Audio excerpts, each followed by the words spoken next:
آج میٹرک کا رزلٹ آیا تھا۔ دونوں دوست سجاد علی اور انور عزیز اپنے گاؤں میں زبردست نمبروں سے کامیاب ہوئے تھے۔ گاؤں میں ان کی ٹکر کا اور کوئی طالب علم نہیں تھا۔ یہ دونوں دوست شروع سے ہی ساتھ ساتھ رہتے تھے، ایک ساتھ ہی اسکول میں داخل ہوئے تھے جب ان کی عمر صرف 5 سال تھی، اور آج وہ 10 سال ایک ساتھ تعلیم حاصل کرنے کے بعد میٹرک میں کامیاب ہو گئے تھے۔ گاؤں میں آگے پڑھنے کے لیے کوئی موقع نہ تھا اور دونوں ہی آگے پڑھنا چاہتے تھے، مگر اب ان کے والدین کے پاس اتنے ذرائع نہ تھے کہ وہ مزید تعلیم دلوا سکیں۔ دونوں کے گھر والے بہت خوش تھے کہ ان کے بچوں نے ایک ساتھ تعلیم میں کامیابی حاصل کی۔ وہ آگے پڑھانا تو چاہتے تھے، مگر اتنی رقم نہیں تھی کہ مزید خواب پورے ہو سکیں۔ سجاد کے والد ریلوے کے ٹکٹ گھر میں کام کرتے تھے اور انور کے والد پوسٹ ماسٹر تھے۔ دونوں دوستوں کو 5 روز گزر گئے، کوئی فیصلہ نہیں کر پا رہے تھے کہ گاؤں کے ایک اسکول ماسٹر حمید صاحب نے دونوں کو اسکول بلوایا اور بولے، ہاں بھائی، آگے کا کیا پروگرام بنا؟ ابھی تک کچھ نہیں بنا ماسٹر صاحب، انور بولا۔ اگر کچھ نہیں ہو سکا تو فی الحال کوئی ٹیوشن وغیرہ پڑھا کر کچھ گھر والوں کی مدد کر سکیں گے، باقی کا آگے دیکھا جائے گا کہ کیا بنتا ہے۔ ماسٹر جی مسکرائے اور بولے، بھائی پروگرام میں ابھی بتا دیتا ہوں اور باقی ہمت کرنا تم لوگوں کا کام ہے۔ جی کیا کچھ ہو سکتا ہے ماسٹر صاحب؟ دونوں پرشوق نگاہوں سے ماسٹر حمید کی طرف دیکھنے لگے۔ ہاں بھائی بالکل، کوشش کرنے میں کیا حرج ہے۔ میں تمہیں ایک خط اور کچھ رقم دوں گا، تم دونوں کے لیے سفر اور کچھ مہینوں کے خرچے کے لیے کافی ہوگی۔ میں تمہیں کراچی بھیج رہا ہوں، وہاں میں اپنے ایک بچپن کے دوست اور کلاس فیلو کو تمہارا تعارف کروا دوں گا، اور میرا یہ خط ان کو دے دینا، باقی وہ تمہاری ہر ممکن مدد کریں گے۔ ان کا نام انیس شیخ ہے اور وہ کراچی میں اپنا ایک چھوٹا سا ہوٹل چلاتے ہیں، اچھی گزر بسر ہو جاتی ہے، ان کے بہت سے لوگوں سے تعلقات ہیں۔ مگر ماسٹر جی، آپ اپنے یہ پیسے ہمیں کیوں دے رہے ہیں؟ آپ نے آج کل کے حالات میں بڑی مشکل سے جمع کیے ہیں، یہ آپ کے کام آئیں گے، سجاد نے فکر انگیز لہجے میں ماسٹر جی سے کہا۔ بھائی اگر مگر مت کرو، یہ پیسے میں تمہیں ادھار دے رہا ہوں، جب کما لینا تو واپس کر دینا۔ لیکن اگر میرے ان پیسوں سے تمہارا کام بن گیا تو اس سے بڑھ کر بھلا اور کیا خوشی ہو سکتی ہے، ماسٹر صاحب نے اطمینان سے جواب دیا۔ دونوں گھر والوں نے مشورہ کر کے اپنے بچوں کو شہر بھیجنے کی رضامندی ظاہر کر دی، حالانکہ بچوں کی عمریں ابھی صرف 15 برس ہی تھیں، مگر مجبوری کے آگے بھلا کسی کی پسند یا ناپسند کہاں چلتی ہے۔ دونوں بچوں نے ہمت کی اور خوشی کا اظہار بھی کہ اب ایک عملی طور پر کچھ کر دکھانے کا موقع مل رہا ہے۔ اسٹیشن پر دونوں کے گھر والوں کے علاوہ ماسٹر صاحب بھی الوداع کرنے آئے تھے اور پھر ٹرین روانہ ہو گئی۔ سفر کافی لمبا اور تھکا دینے والا تھا، تقریباً 20 گھنٹے کی مسافت تھی جو کراچی تک کے لیے طے کرنی تھی۔ بہرحال دونوں خوش بھی نظر آ رہے تھے۔ دونوں دوستوں نے یہ فیصلہ کیا تھا کہ ٹرین میں رات کے کھانے کے بعد دونوں ایک ساتھ نہیں سوئیں گے، بلکہ باری باری سے سوئیں گے تاکہ کوئی ان کا بیگ نہ چوری کر لے یا کسی قسم کا اور نقصان نہ پہنچے۔ رات میں آہستہ آہستہ تقریباً ہر مسافر ٹرین میں سو رہا تھا کہ اتنے میں اچانک ایک آدمی ان دونوں کے قریب آیا اور سامنے والی خالی سیٹ پر بیٹھ گیا۔ کہنے لگا، میں اکیلا سفر کر رہا ہوں، بور ہو رہا ہوں، آپ لوگ اگر برا نہ مانیں تو میں آپ کے ساتھ کچھ وقت گزار لوں؟ ہاں جی بالکل، آپ تشریف رکھیں، اچھا ہے، ہمارا بھی ٹائم پاس ہوگا، سجاد نے جواب دیا۔ جی شکریہ، میرا نام احسان ہے اور میں حیدرآباد جا رہا ہوں، وہیں میرا گھر ہے، یہاں پر کسی کام سے آیا تھا، ہمارا ذرا مختلف طریقے کا بزنس ہے۔ خیر چھوڑیں، آپ لوگ اپنے بارے میں بتائیں، کراچی کس کے پاس جا رہے ہیں؟ وہ دراصل ہم لوگ اپنے ایک عزیز کے پاس ملنے جا رہے ہیں، کوئی خاص کام نہیں، بس میٹرک کے رزلٹ سے فارغ ہونے کے بعد کچھ شہر کا نظارہ کرنے نکلے ہیں، انور بولا۔ وہ خاصا محتاط نظر آ رہا تھا کیونکہ ماسٹر جی نے یہی سمجھایا تھا۔ دونوں لڑکوں کی طرف دیکھ کر ایک مرتبہ پھر احسان بولا، راستے میں میرا شہر حیدرآباد آتا ہے، میں آپ لوگوں کو دعوت دیتا ہوں کہ کچھ دن میرے بھی مہمان بن جائیں، میں آپ کو یہاں کی سیر اور کھانے کے مزے کرواؤں گا، اور پھر کچھ دن کے بعد آپ لوگ کراچی چلے جانا، وہ تو کافی نزدیک ہی ہے، بلکہ میں آپ کو خود ہی اپنی گاڑی میں چھوڑ کر آؤں گا۔ پھر انور بولا، نہیں بھائی، آپ کا بہت بہت شکریہ، آپ کو تکلیف ہوگی، ویسے بھی ہمیں جن کے پاس جانا ہے وہ ہمارا انتظار کر رہے ہیں۔ ان کی بات سن کر احسان بولا، خیر تکلیف کی تو کوئی بات نہیں، ویسے آپ کی مرضی، بہرحال پھر بھی آپ میرا یہ کارڈ رکھ لیں، اس میں میرا نام، پتہ اور فون نمبر موجود ہے، اگر کبھی کسی قسم کی مدد کی ضرورت ہو تو رابطہ کر لینا، مجھے خوشی ہوگی۔ جی ٹھیک ہے، دونوں ایک ساتھ بولے۔ کسی نہ کسی طرح یہ سفر کٹ ہی گیا اور دونوں کراچی پہنچ گئے، اور پھر اسٹیشن سے رکشے میں بیٹھ کر انیس شیخ کے ہوٹل پہنچ گئے۔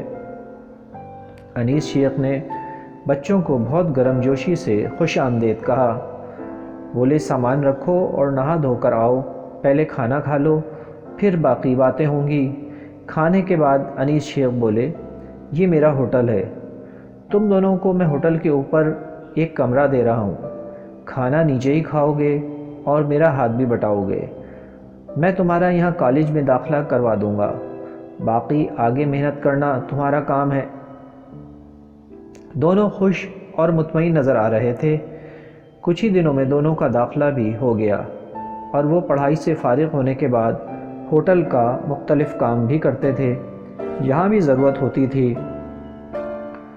وہی کام کرنا پڑتا تھا، تھوڑے سے خرچے کے پیسے بھی ملتے تھے، اور کچھ ہوٹل میں کام کے دوران گاہکوں سے ٹپ وغیرہ بھی ملتی تھی جسے وہ جمع کر لیتے، اور کبھی کبھی کچھ رقم گھر بھی بھیج دیتے تھے، حالانکہ دونوں کے گھر والوں نے کہا تھا کہ تم لوگ ہمیں کچھ نہ بھیجو، بس اپنا خیال رکھو اور اپنی تعلیم جاری رکھو۔ اس طرح دونوں کی زندگی پڑھائی اور کام کے ساتھ ساتھ بہت ہی مصروف گزرنے لگی۔ ہوٹل میں ہر طرح کے لوگ آیا کرتے تھے، جس سے انہیں بعض اوقات تلخ تجربات سے بھی گزرنا پڑتا تھا، مگر کیا کرتے، محنت تو کرنی تھی، ایک مقصد حاصل کرنے کی لگن جو تھی۔ انیس شیخ کا رویہ مناسب ہی تھا، نہ بہت زیادہ اچھا اور نہ بہت زیادہ خراب، لیکن یہی بہت غنیمت تھا کہ ان کے ذریعے وہ اپنی منزل کی جانب چل رہے تھے۔ اچانک ایک دن انور نے دیکھا کہ ہوٹل میں احسان آیا ہے اور ادھر ادھر بیٹھنے کے لیے اپنی کرسی تلاش کر رہا ہے۔ انور جلدی سے اس کے پاس پہنچا، جی آپ کیسے ہیں؟ ہم لوگ یہاں پر ہی ہوتے ہیں، آئیے آئیے آپ یہاں تشریف رکھیں، ایک جانب اشارہ کرتے ہوئے انور بولا۔ اوہ اچھا، ایک مرتبہ پھر بڑی خوشی ہوئی بھائی آپ لوگوں سے مل کے، مجھے تو یقین نہیں آ رہا، لیکن میں آپ سے ناراض ہوں، ایک دفعہ بھی فون نہیں کیا، احسان نے منہ بنا کر شکوہ کیا۔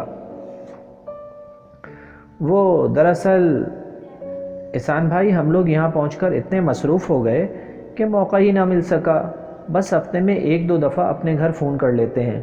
خیر آپ آرام سے بیٹھیں، کھانا کھائیں اور بتائیں آپ کا یہاں کیسے آنا ہوا۔ انور شکوہ دور کرنے کی کوشش کرتے ہوئے بولا، میں نے آپ کو بتایا تھا نا کہ میں اپنے کچھ بزنس کے سلسلے میں گھومتا پھرتا رہتا ہوں، بس اسی سلسلے میں آیا ہوں۔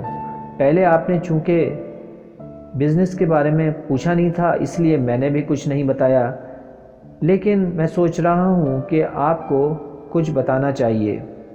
چلیں پہلے کچھ کھانا پینا ہو جائے، آپ مجھے اس ہوٹل کی اچھی سی بریانی کھلائیں اور ساتھ ہی ایک یک ٹھنڈی کولڈ ڈرنک بھی دیں۔ احسان نے بے صبری کا اظہار کرتے ہوئے جلدی جلدی اپنی بات مکمل کی۔ ہاں جی ضرور، کیوں نہیں، میں ابھی لاتا ہوں، آپ جب تک ہاتھ منہ دھو لیں۔ یہ کہہ کر انور نے کچن کاؤنٹر تک آرڈر پہنچا دیا، ساتھ ہی کچن کے اندر جہاں سجاد بھی کچھ کام کرنے میں مصروف تھا اس کو اطلاع دی۔ سجاد کچھ پریشان سا ہوا، کہ اب کیا کرنا چاہیے، اس سے ملیں یا نہ ملیں؟ انور بولا، یہ تو مناسب نہ ہوگا کہ ہم اس کو یکسر نظر انداز کر دیں، ملنے میں کوئی حرج نہیں، دیکھتے ہیں نا کیا کہتا ہے۔ ویسے بھی ہم کوئی اس وقت راستے میں نہیں ہیں، بلکہ یہاں ہمارا کام بھی ہے اور قیام بھی۔ فکر نہ کرو، ضروری نہیں ہے کہ احسان کوئی خراب آدمی ہی ہو، بس کام ختم کر کے ہم اس کو تھوڑا سا ٹائم دے دیتے ہیں، پھر وہ اپنے کام سے آگے چلا جائے گا۔ اور انور کی اس بات پر سجاد نے بھی حامی بھر لی۔ کھانا بہت مزے کا لگا، احسان نے خوب پیٹ بھر کر کھایا۔ کھانا اس کو اکیلے ہی کھانا پڑا کیونکہ وہ دونوں دوست اپنے کاموں میں لگے ہوئے تھے، البتہ تقریباً 2 گھنٹے کے بعد وہ فارغ ہو گئے، اور پھر سجاد بھی احسان سے اچھی طرح ملا۔ بھائی میں کھانے کے بعد یہاں سے چلا جاتا، مگر میں صرف آپ لوگوں کے لیے یہاں انتظار کر رہا ہوں، بہتر ہوگا کہ ہم کہیں بیٹھ کر بات کر لیں، ہو سکتا ہے اس کا آپ کو فائدہ پہنچے جو آپ نے سوچا بھی نہ ہو۔ احسان نے اپنی بات ان کے سامنے رکھ دی۔ ہاں ٹھیک ہے، ہم یہاں نزدیکی پارک میں چل کر بیٹھ جاتے ہیں، میں ذرا انیس چاچا کو بتا کر آتا ہوں، سجاد نے جواب دیا۔ تھوڑی ہی دیر کے بعد وہ تینوں قریبی ایک پارک میں جا کر ایک درخت کے سائے میں گھاس پر بیٹھ گئے۔ پھر احسان نے بات شروع کی۔ دیکھو میرے پاس ٹائم کم ہے، میں تم لوگوں کو سمجھانے کی کوشش کرتا ہوں، لیکن یہ راز کی بات ہے، کسی سے ذکر نہ کرنا ورنہ بہت پیچیدگی پیدا ہو سکتی ہے۔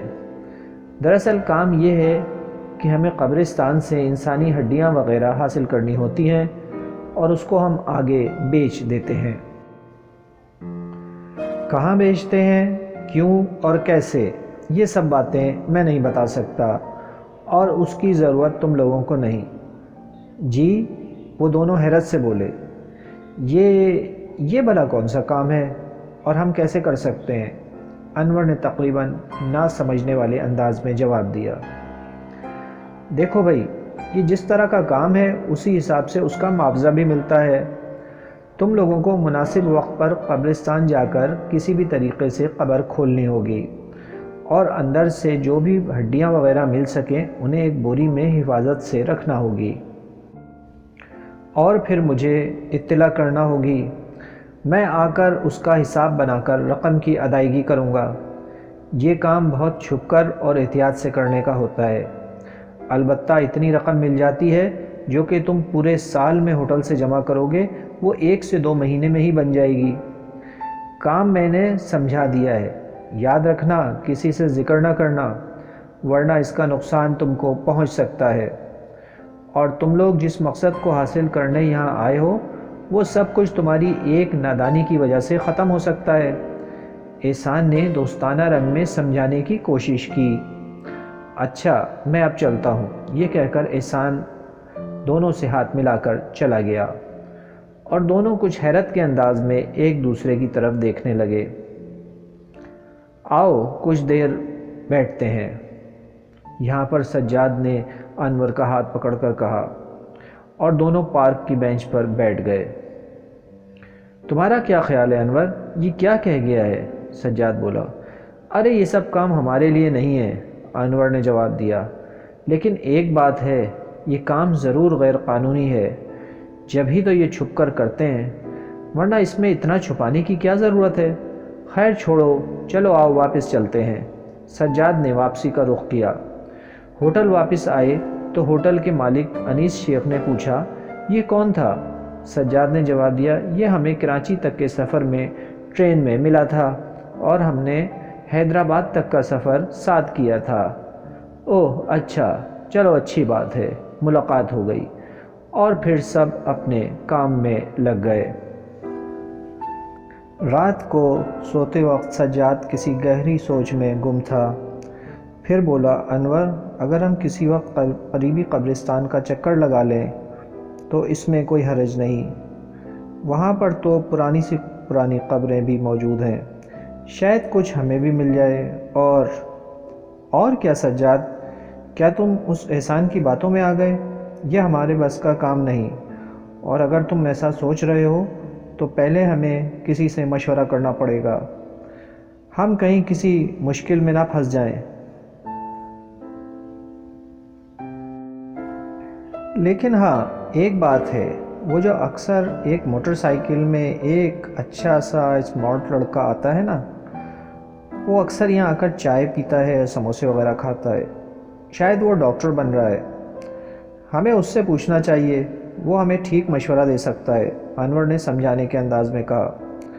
اور پھر کچھ دنوں کے بعد وہ لڑکا جو شاید میڈیکل کا طالب علم تھا پھر آیا تو سجاد جو اس وقت کاؤنٹر پر تھا اس کے پاس پہنچا اور کہنے لگا، جی ہمیں آپ سے کچھ پوچھنا ہے، آپ شاید ڈاکٹر بن رہے ہیں نا؟ جی ہاں، میرا ابھی شروع کا ہی سال ہے، وہ لڑکا بولا۔ ہاں ہم نے سنا ہے کہ میڈیکل کی پڑھائی میں انسانی ہڈی وغیرہ بھی کام آتی ہے، تو اس بارے میں آپ کچھ بتائیں گے کہ وہ لوگ آپ کہاں سے لیتے ہیں، آپ لوگ وہ کہاں سے لیتے ہیں، اور ہمیں اس کے بارے میں کچھ تفصیل بتائیں گے؟ جی وہ اصل میں استعمال تو ہوتی ہیں لیکن لیب میں رکھی ہوتی ہیں، میں ابھی اتنا سینئر طالب علم نہیں ہوں، لیکن یہ پتہ ہے کہ کچھ نقلی ہڈیاں بھی بنائی جاتی ہیں ایک خاص قسم کے میٹیریل سے، مگر یہ چیزیں بہت مہنگی ہوتی ہیں، اور میں نے یہ بھی سنا ہے کہ کچھ لوگ اس طرح کا دھندا بھی کرتے ہیں، مگر سچ بات یہ ہے کہ میں آپ کو اس کے بارے میں فی الحال زیادہ تسلی بخش جواب نہیں دے سکتا۔ لیکن آپ یہ کیوں پوچھ رہے ہیں؟ میڈیکل اسٹوڈنٹ نے اپنی بات ختم کی۔ اصل میں بات یہ ہے کہ ہمیں ایک شخص ٹکرا گیا ہے جو یہ کام کرتا ہے اور ہمیں اس میں شامل کرنا چاہتا ہے، اور وہ کسی کو بتانے سے بھی منع کرتا ہے، لیکن میں نے آپ کو اس لیے یہ سب بتایا ہے کہ آپ ہمیں صحیح بتا سکیں گے اور ہماری بات کو اپنے پاس ہی رکھیں گے، اور جب ہم نے آپ سے پوچھا ہے تو ہمارا فرض بھی ہے کہ ہم آپ کو سب کچھ سچ سچ بتا دیں، سجاد نے جواب دیا۔ آپ کی بات سن کر خوشی ہوئی کہ آپ نے مجھ پر اعتماد کیا، لیکن میں آپ کو یہ بتا دوں کہ یہ جرم ہے، جو لوگ اس طرح کا کام کرتے ہیں، بس اتنا ہی مجھے معلوم ہے، اس سے زیادہ کچھ پتہ نہیں، یہ ایک طرح کی چوری اور گھناؤنا عمل ہے۔ میڈیکل اسٹوڈنٹ بولا، اچھا جی، بہت بہت شکریہ، یہ کہہ کر سجاد واپس اپنی جگہ پر چلا گیا۔ اور پھر ساری بات سجاد نے انور کو بتائی۔ دونوں نے یہ سوچا کہ واقعی یہ تو بہت بے حرمتی والی بات ہے، اس طرح کسی کی قبر کھودنا اور اس میں سے ہڈی نکالنا، یہ سب کسی بھی لحاظ سے ٹھیک نہیں ہے، نہ دینی لحاظ سے نہ دنیاوی لحاظ سے۔ پھر کیا کیا جائے؟ ایک بات ہے، انور بولا، ہمیں فوری طور پر پولیس کو خبر کرنی چاہیے۔ لیکن کیوں؟ سجاد نے جواب دیا، ہمیں خطرہ لینے کی کیا ضرورت ہے؟ ارے بھائی یہ ہمارا قومی فریضہ ہے اور دینی بھی، اور پھر باقی کام پولیس کا ہے، ہمارا فرض پورا ہو جائے گا۔ انور نے سمجھانے کی کوشش کی۔ لیکن سوچ لو اچھی طرح، وہ لوگ ہمارے دشمن بن جائیں گے، سجاد بولا۔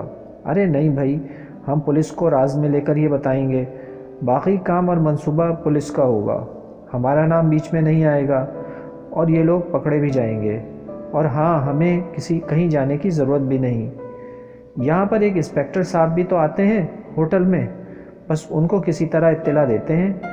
یہ بول کر انور خاموش ہو گیا۔